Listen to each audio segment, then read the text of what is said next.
guys, magandang araw sa inyo. Ayan, magluluto tayo guys. Gagamit tayo ng chicken breast. Ayan, maliliit lang siya. Ayan, 4 na piraso yung gagamitin natin guys. Ayan. So, hiwain na muna natin. Ayan, pa-cubes ang gagawin natin guys. Ayan, mga ganyang size lang.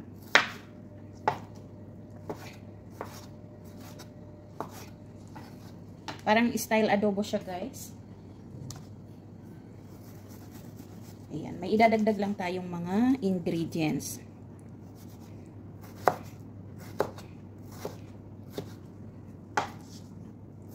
Ayan, chicken breast ang ginamit ko guys kasi yung aking alaga ayaw niyang naghihimay ng may mga buto guys. So ganito na lang ang gagamitin natin.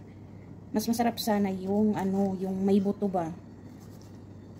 Kaso lang, dahil gano'n ang sitwasyon, laman na lang ang gagamitin natin para mas madali sa kanyang makain. Mas madali para sa kanyang kumain pala guys. Ayan, pasensya na sa ating Tagalog guys.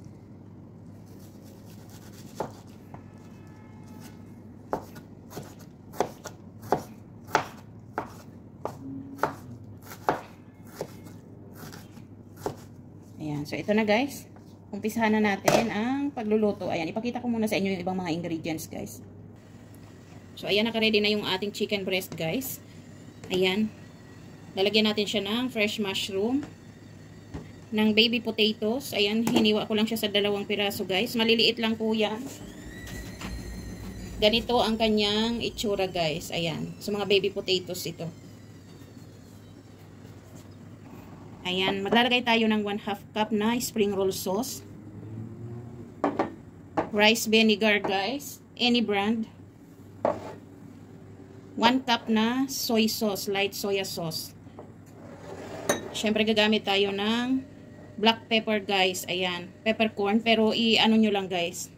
Ayan, paano ba sa Tagalog ito? Iikot nyo lang para siya, durog kapag lumabas guys. Ayan, syempre huwag kalimutan, lalagyan natin siya ng pineapple slices, guys, para nag-aagaw yung kanyang lasa.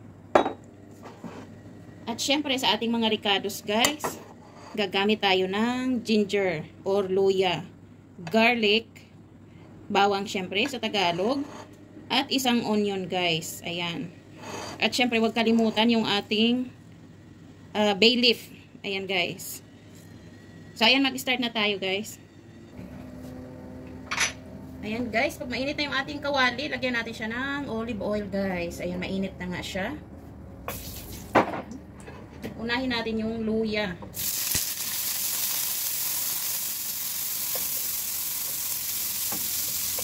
Ayan, importante yung luya guys kapag sa adobo na chicken. Ayan, pag sa baboy guys, hindi na kailangan ng luya.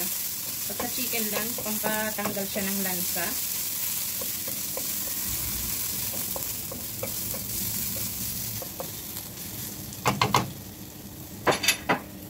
Magdagdag tayo ng konting olive oil guys para hindi dry yung ating chicken dahil wala siyang kasamang skin, walang fats, puro laman lang.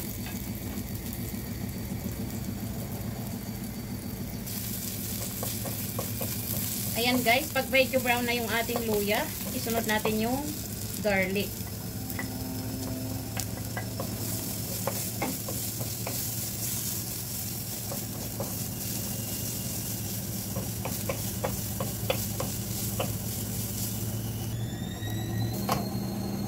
Ayan, ilagay natin yung onion guys.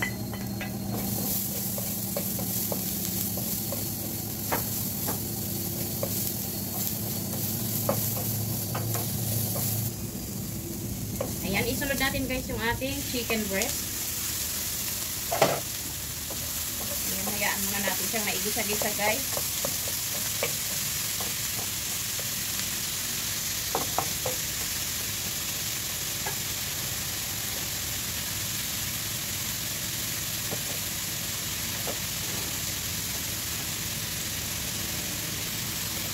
Ayan, ihalo natin.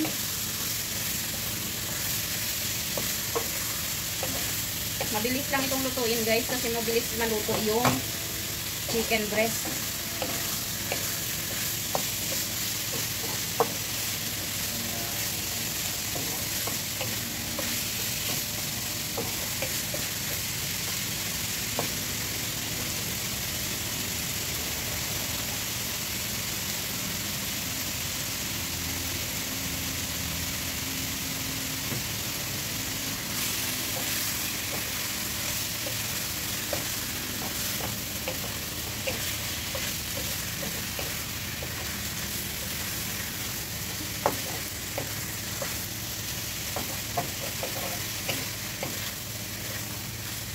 Ayan guys, isunod natin ilagay yung ating mushroom.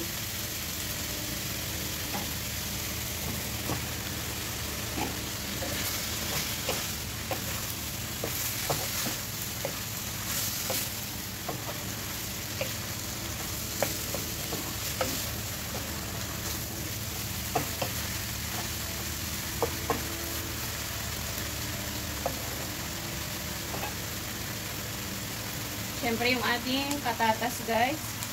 Isabay na natin yan kasi ito po yung kailangan nating lutuin. Ayan.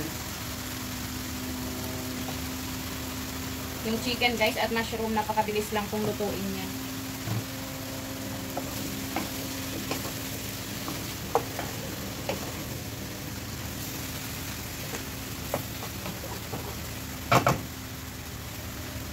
Ayan, ilagay natin yung soy sauce.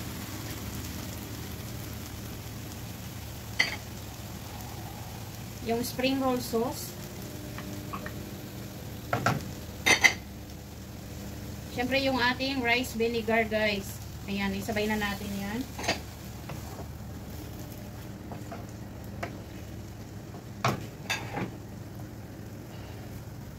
Siyempre huwag kalimutan, ihalo na natin yung ating pineapple slices guys. Kasama na yung kanyang sauce. Ayan, yung tubig mismo ng pineapple. Ayan, bahala na kayo guys kung gaano karaming pineapple ang gusto nyong ilagay. Ayan, yung nilagay ko po ay 6 na piraso. Ayan, syempre huwag kalimutan maglagay tayo ng paminta.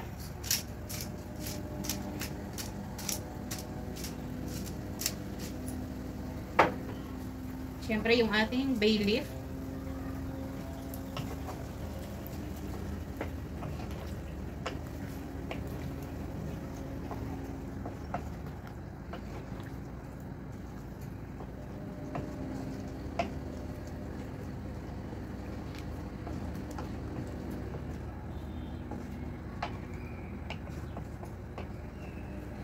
So, ayan na guys. Takpan muna natin siya. Ayan, pakulaan natin ng 15 minutes guys. Medium fire lang.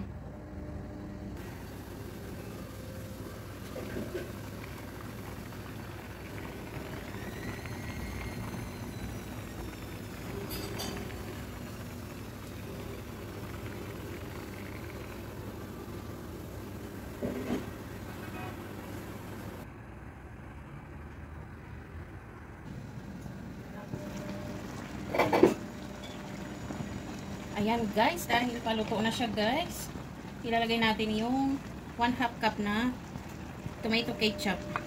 Nasa sa inyo kung tomato ketchup or banana ketchup guys.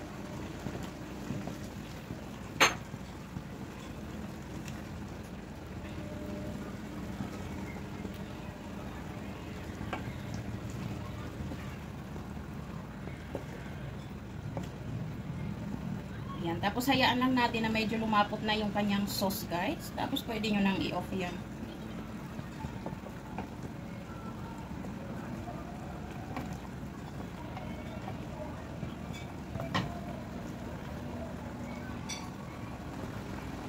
Ayan guys, tikman natin kung ano lasa. Ayan guys, so luto na ang ating chicken. Ayan.